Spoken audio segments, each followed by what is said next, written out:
How to get over your addiction on your own. Hey, how you doing? My name's Ryan J. I'm alcohol and addiction free. This is an interesting topic to cover because I once felt that same way. You know, whether that was that I can handle my addiction and I can do this on my own. Okay, well, the other than the glaring fact that you're watching this video to get insight on how to control or stop your addiction on your own, means you actually need the help of others. But that aside, all right, let's go with this. So you've probably been procrastinating on controlling your addiction or stopping your addiction. You probably are lacking discipline and determination and the willpower to do this. Okay? Don't feel bad about yourself. Those are skill sets and not character traits. Skill sets can be developed. All right, so we'll get into that a little bit here.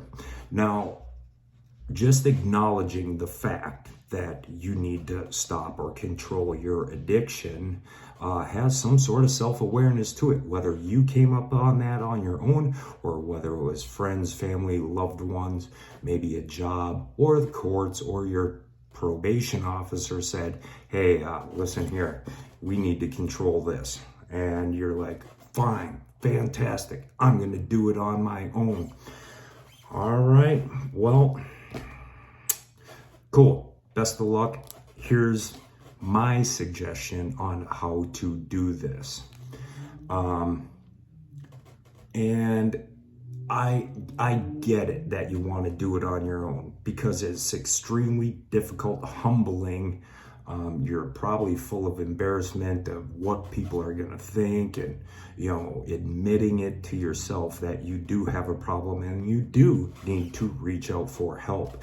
That's why, and this was brought up in a meeting that I was in today. It was the lady's first time at a meeting and we were open arms supporting her. So that stigma that you're going to be judged, don't let that deter you because we are all willing to help as well because we've been there and we've done that and we understand. And if you want to white knuckle it and bear and go through the trials and tribulations alone to try and do this, okay, well, there is a softer, easier way. And literally that is connection. All right.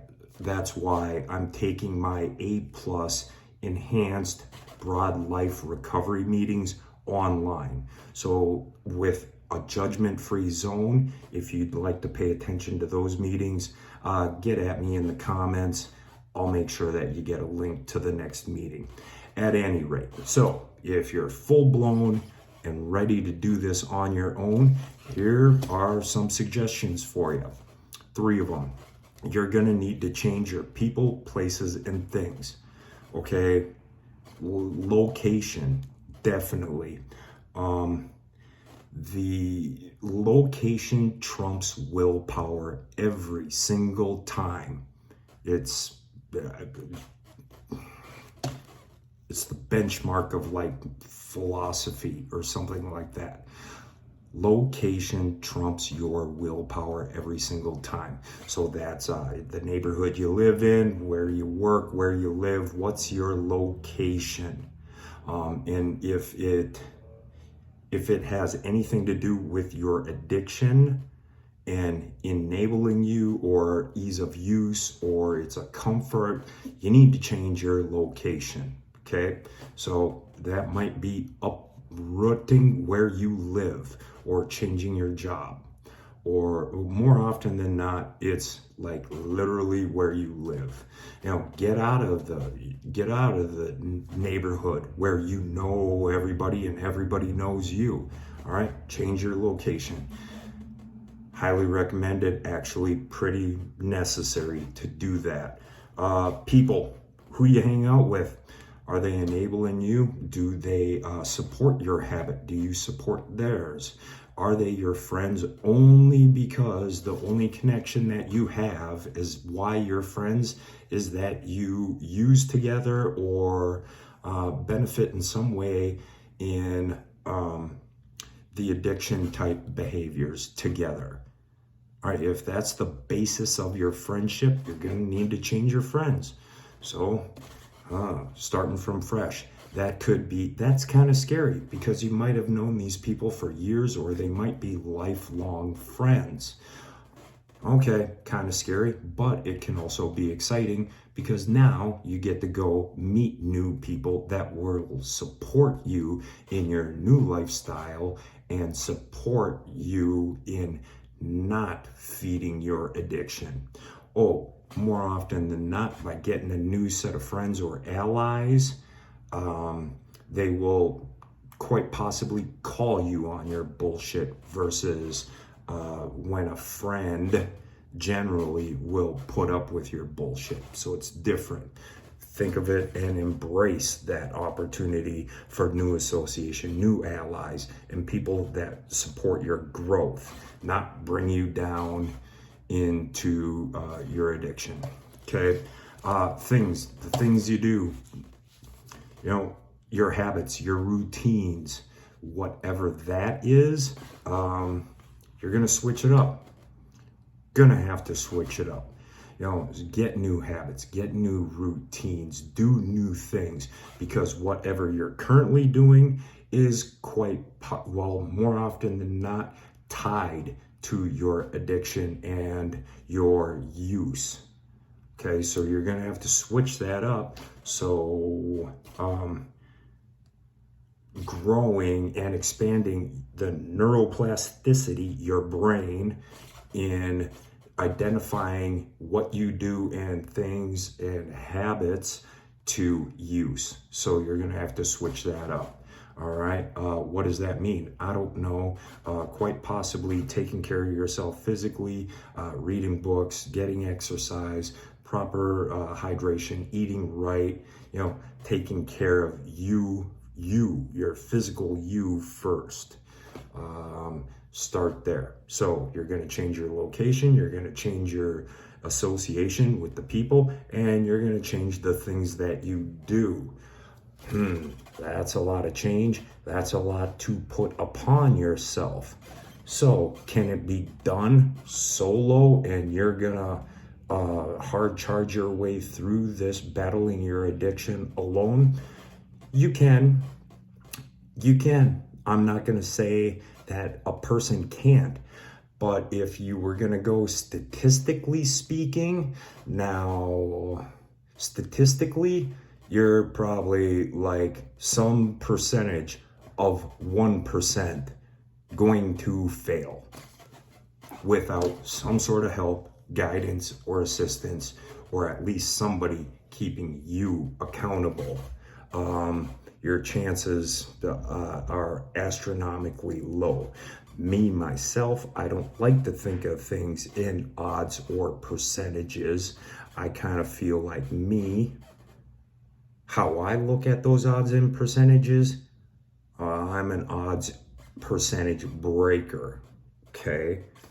But that's just a mental deal and a growth mindset, which is another thing that you will get and you can develop by working with others, all right? So you're not only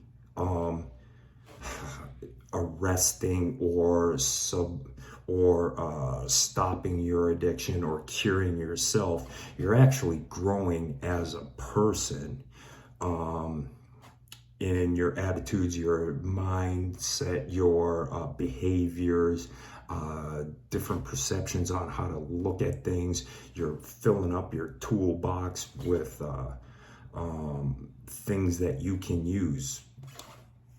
All right, so it's a learning experience along the way, and highly recommended that, yeah, you can go about it and do it alone, but if you want to do it faster and get on the road to saving your life quicker so that you can have better relationships, a better job, like yourself, not get rid of the guilt and the shame and the worry and the anxiety, and like literally live a fulfilling life with purpose.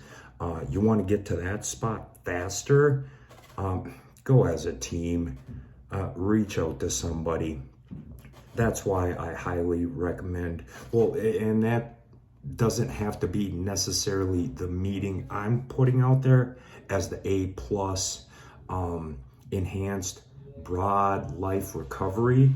Yeah, you can get the link to that. I'll put it in the description, or ask for it in the comments. Find yourself a CA meeting, an NA meeting, AA meeting. There's also Smart Recovery. There's also All Recovery. There's a lot of help and assistance out there. Highly recommended that you do that. Humble yourself. Yep, that's the hard part. Humble yourself, taking the first step into reaching out. And you'd be surprised at the warm welcoming you get, and pats on the back, and like people with open arms, willing to work with you. I remember my first day, and I was like, man, I don't know about this. But I sucked it up, did it, took the recommendations, worked the recommendations, and let me tell you, it's 100% worth it. Now, so you got a choice. Congratulations for taking the opportunity to watch this video. That means you are open and looking, searching for answers. The answers are out there. Just got to take the first step, reach out to somebody, whether it's me, reach out to a recovery community. They will help and assist you. I hope this brought you value. Make it a great day. Bye.